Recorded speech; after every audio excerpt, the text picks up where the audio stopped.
你有冇諗過係一個古老嘅夜晚，當月亮高掛天空，韓國某個村莊入面，一班人聚集喺庭園，等緊一場靈魂同神明嘅對話。呢場儀式叫做吉，係韓國薩滿教靈魂嘅核心。韓國薩滿教，我記得韓文好似叫做三摩啲寵，唔知係咪啦嚇，係一個有幾千年歷史嘅原始信仰體系嚟嘅。呢個信仰咧源自於人類對自然同埋靈魂嘅崇拜。相信萬物有靈，每一座山、每一條河，甚至乎每一粒石頭都擁有佢自己神聖嘅靈魂。而有能力連接呢啲靈魂同人間嘅，就係呢一班擁有神秘力量嘅巫師。喺古代，巫師唔單止係靈界嘅使者，仲係人類嘅希望同埋指引者。佢哋能夠通靈、占卜未來，甚至可以驅除災厄。當村莊遭受到呢個饑荒或者瘟疫嗰陣時咧，人哋咧就會請啲巫師出手啦，舉行一場神秘嘅儀式。而呢一場儀式咧，唔係普通嘅祈禱，而係充滿歌聲、鼓聲，仲有呢個古老嘅吟唱。聽落去咧就好似天方夜譚啦。但喺韓國嘅薩滿教世界咧，比你想象中咧係仲要神秘啲嘅。佢哋嘅儀式咧主要分咗三種啦。病祭就等係我嚟醫病啦，真運祭就梗係超度亡魂啦，而天神巫術就係求財求平安嘅祈禱。巫師會着上呢個五彩繽紛嘅傳統服飾，手持鈴鐺同扇，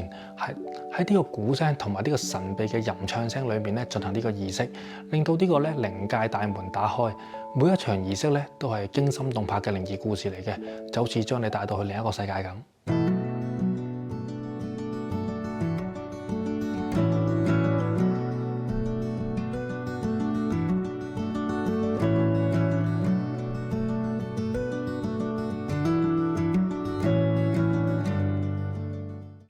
當韓國啲村莊遇到天災啊，或者有人重病纏身，或者屋企運勢一落千丈，村民咧就會揾巫師出手。佢哋相信巫師擁有可以同呢個神靈對話嘅能力，能夠將人間嘅請求傳達到靈界，換取庇佑同平安。呢個過程咧就係透過一場莊重而神秘嘅儀式去實現嘅。呢一個咧儀式就叫做吉。吉絕對唔係普通嘅祈禱啦，而係一場跨越靈界同人間嘅盛大儀式。根據唔同嘅需要，儀式嘅類型咧係會有唔同嘅。最常見嘅病祭咧係當屋企人病咗啦，而連醫生都束手無策嘅時候，村民就會請巫師舉行病祭。巫師會着住五彩華麗嘅傳統服飾啦，雙手攞住好多鈴鈴啦，隨住鼓聲同埋銅鑼聲喺度跳舞，就係之前我所講嘅跳大神啦。再唱出呢個古老嘅祈禱文。據講，當巫師進入靈魂離體狀態嗰陣時，神靈就會降臨，帶嚟醫治嘅力量。另一個極度靈異嘅儀式就係真魂祭，專門幫死咗但係又冇辦法安息嘅靈魂做超度。據講，啲靈魂如果個心有遺憾咁離世咧，就冇辦法去到冥界嘅，變成徘徊喺人間嘅孤魂野鬼。巫師會透過儀式引導佢哋安息。儀式期間咧就燭光搖曳啦，鼓聲震天，巫師嘅吟唱聲咧就淒美悲涼，向另一個世界發出召喚，直到靈魂得到釋放，徹底遠離人間。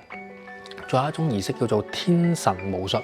通常咧係用嚟祈求財富同埋事業順利嘅。比起其他儀式咧，天神巫術咧就反而充滿節氣嘅氣氛，甚至有啲歡樂嘅。巫師咧會設立呢個祭壇啦，象徵供奉啦財富嘅神靈，通過舞蹈同埋歌唱，模擬靈界裏面嘅神仙聚會，博取神靈嘅開心同埋祝福。但係最毛骨悚然嘅就莫過於降神儀式。據講，只要係俾靈界選中嘅人，就先可以成為巫師嘅。但係如果佢哋拒絕，就會遭受到神病嘅折磨，即係冇辦法解釋嘅痛楚或者幻象，甚至乎係哋精神崩潰。當儀式開始，候選巫師咧會經歷痛苦嘅靈魂重生，直到靈魂同神靈融合，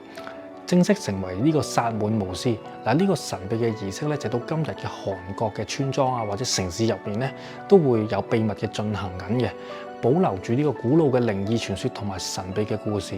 雖然現代科技改變咗呢個世界，但係呢一種跨越生死同命運嘅儀式咧，依然係影響住韓國人嘅信仰同埋文化嘅。韓國薩滿教入面咧，最引人入勝嘅咧，無非就係代代相傳嘅靈異故事同埋神秘傳說。聽落去咧就好似天方夜譚啦。但係咧，深信薩滿文化嘅韓國人眼裏面咧，呢啲都係咧真實發生過嘅靈界現象。聯繫住佢哋同神秘力量之間永遠唔會斷裂嘅關係。嗱，之前講過嘅神病，據講咧只要俾靈界選中嘅人咧，先會患上嘅一種無法解釋嘅疾病啦。佢哋咧成日都會夜晚失眠，仲會俾啲恐怖嘅幻象纏繞，甚至耳邊會傳嚟聲音，好似有一種無形嘅力量喺度呼喚緊佢啊！嗱，呢種病會令到身體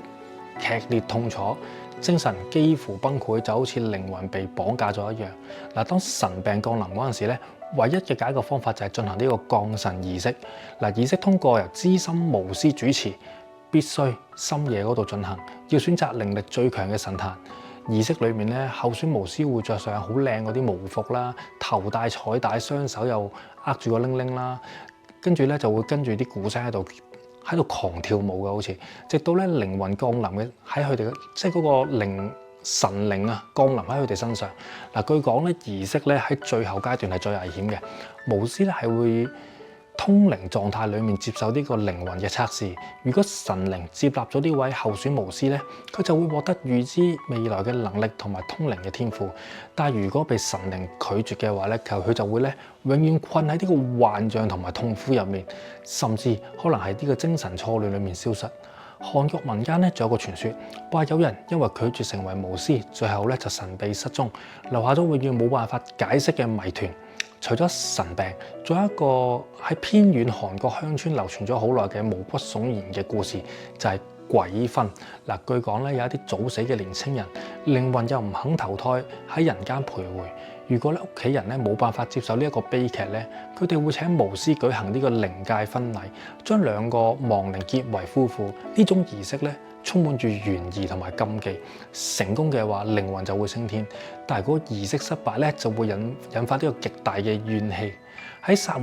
薩滿教呢個世界裏面咧，命運同埋靈魂之間嘅故事咧，從來冇停止過嘅。傳說真偽咧，雖然我哋係冇辦法證實啦，但係直到今日咧，喺韓國偏遠嘅村莊同埋山林裏面咧，依然有好多人好虔誠咁樣舉行儀式，祈求靈魂嘅安寧同埋庇佑。或者呢啲靈異故事真實係存在嘅，傳說入面咧存在喺。聽完呢啲靈異故事，你係咪覺得韓國嘅薩滿教又神秘又震撼呢？嗱，雖然咧喺現代社會，薩滿教咧已經唔係主流信仰，但係佢深深影響住韓國嘅文化藝術。嗱，由經典韓劇擁抱太陽的月亮，去到電影《萬神》啦，都可以見到咧薩滿文化嘅身影。嗰啲經過官方認證嘅巫師，例如好似金花同埋呢個金允珠，一早咧佢哋就被呢個韓國視為呢個無形文化遺產嘅守護者。佢哋唔單止係靈界同人界之間嘅橋梁，仲係韓國歷史同文化傳承嘅重要象徵。經過對韓國薩滿教嘅深入了解，我就唔經唔覺咧，同香港嘅民間佛教、中國嘅道教同埋佛教比較，發現咧雖然啲東亞信仰咧係嚟自唔同嘅文化背景，但係信仰嘅結構同儀式層面上面咧就好似有好多相似嘅地方。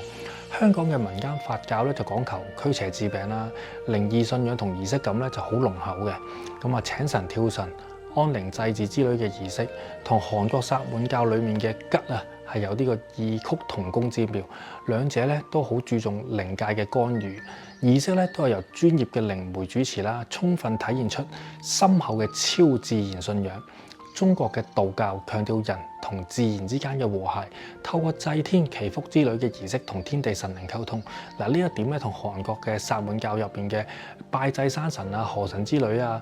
即係呢啲自然神靈啦，係非常相似嘅。不過咧，道教結合咗陰陽五行學說，形成咗一個更加全面嘅宇宙觀。咁喺我眼中啦，就超越咗薩滿教單純靈魂召喚嘅層面嘅。至於佛教，佢更加注重於精神淨化同埋來世解脫。雖然咧唔強調呢個靈魂附身，但係佛教入面咧嘅超度儀式同韓國嘅真魂祭咧幾乎係一樣嘅，都係幫助亡靈安息同埋轉生啦。呢種跨文化嘅靈性信仰實在係令我着迷嘅，